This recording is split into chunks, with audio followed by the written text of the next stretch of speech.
शिमला में आज देवभूमि क्षत्रिय संगठन की ओर से एक शांतिपूर्ण श्रमिक धरना प्रदर्शन का आयोजन किया गया। इस प्रदर्शन का मुख्य उद्देश्य प्रदेश सरकार से स्वर्ण आयोग के गठन की मांग को दोहराना था।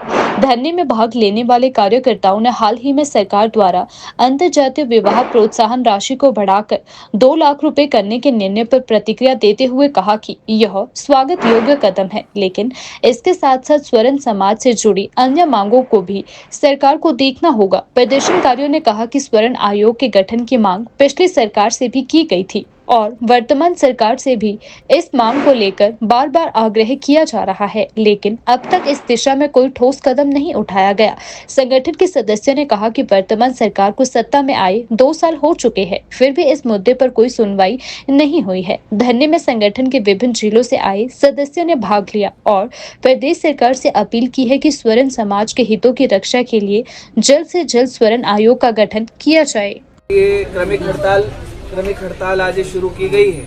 इसका मुख्य मुद्दा है कि जो अभी हाल ही में प्रदेश सरकार ने अंतर्जातीय विवाह प्रोत्साहन राशि में जो अमाउंट बढ़ाया 50,000 से बढ़ाकर जो 2 लाख रुपए किया, और उसके साथ हमारी बड़ी पुरानी लंबित मांग है स्वर्ण आयोग की, जो पिछली भाजपा के समक्ष मांग रखी और जो वर्तमान सरकार के समक्ष भी 16 मार्च 2023 को हमने स्वर्ण आयोग की मांग रखी थी। वर्तमान सरकार ने भी कहा था कि हम 6 महीने के भीतर इसको बनाएंगे, लेकिन 2 वर्ष का समय बीत गया तो सरकार ने 1% भी सुध नहीं ली।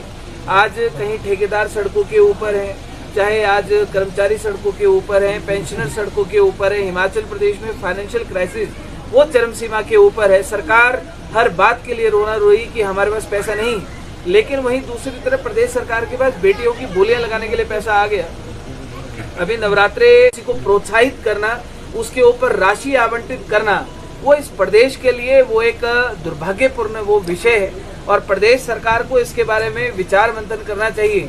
68 विधायक हैं, 68 विधायकों के घर में खुद भी बेटियां हैं और किसी भी बेटी की शादी का निर्णय कि वो बेटी किससे शादी करेगी, कहाँ शादी करेगी, वो निर्णय का अधिकार वो सरकार को नहीं है। उस बात का निर्णय उस लड़की के माँ बाप को है, उसके घर वालों को है, जिन्होंने उस लड़की को पाला पोसा है, उसको पैदा किया है।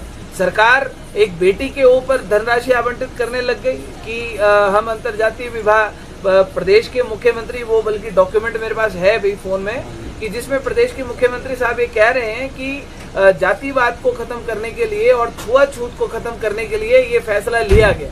मैं प्रदेश की सरकार से, मैं प्रदेश के मुख्यमंत्री, आम जनता से मैं पूछना ये मैं कहना चाहता हूँ कि क्या किसी बेटी के ऊपर धनराशि आवंटित करके क्या आप जातिवाद को मिटा सकते हैं? क्या आप छुआछूत मिटा सकते हैं? अगर जातिवाद को आपने खत्म करना है तो आर्थिक आधार पे आरक्षण दीजिए, समानता का अधिकार लागू कीजिए, सबको बराबर समान अधिकार दीजिए। फिर आपने जातियों के आधार पर ये नीतियां, योजनाओं का आवंटन किया क्यों है?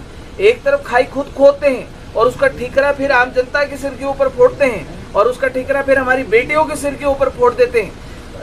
आपसी रजामंदी, परिवार की रजामंदी से कोई शादी करे, उसमें किसी को कोई दिक्कत परेशानी नहीं, लेकिन अगर कोई किसी को पैसे के लालच में कोई किसी लड़की को भगा कर ले जाए और उसके बाद पैसे की जाकर मांग करे, उस बात से हमको दिक्कत है। उस बात से हम लोगों को समस्या है कि अगर आपने अंतर्जातीय विवाह अगर करने हैं तो बहुत सारे लोग करते हैं और परिवार की रजामंदी से करते हैं। लड़कियां भागती हैं, ये लड़कियों को भगाते हैं, उसके बाद उन्हीं लड़कियों को उनके परिवार के खिलाफ कर देते हैं, माँ बाप को थाने में ले जाकर खड़ा कर देते हैं, माँ बाप के ऊपर ही केस दर्ज करा देते हैं। ये कहाँ का कानून है और ये कहाँ की इंसानियत है? तो इसलिए इन 2 मांगों को लेकर आज हम लोग यहाँ धरने प्रदर्शन में बैठे हैं। 24 तारीख को हमारा सचिवालय घेराव होगा और हमने ये कहा है कि पूरी ताकत के साथ हम लोग सचिवालय का घेराव करेंगे।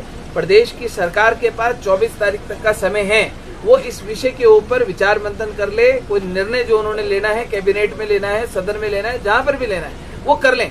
24 तारीख तक अगर हमारी मांगे मान ली गई तो ये हमारा वादा है कि प्रदेश के मुख्यमंत्री के ऊपर इतने फूल बरसेंगे, पूरे भारत वर्ष में आज तक कभी किसी मुख्यमंत्री के ऊपर नहीं बरसे होंगे, पहली बात।